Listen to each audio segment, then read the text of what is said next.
మంచి పేరు పెట్టి బిలాయి పోయి ఏం పని చేస్తారు నువ్వు? నీకు ఏం పని చేస్తావు? కరువు పని చేయలేకపోతే బిలాయి పోయి ఏం చేస్తావరన్నా అని అన్నావు. అంటూతోనే బొమ్మ బిలాయిపోతాను, ఆడ బొరుగుల మిల్లు బొరుగులు బస్తాలకు పెడతాను అన్నాడు.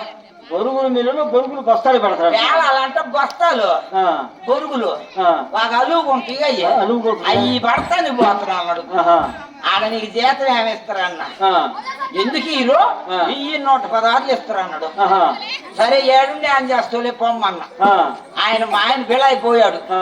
పోయినా 3 నెలల కల్లా మళ్ళీ వర్షాలు పడ్డాయి, బాగా వర్షాలు పడ్డాయి. సకాలంగా వర్షాలు పడి చెరువులు నిండిని, అదునొచ్చింది.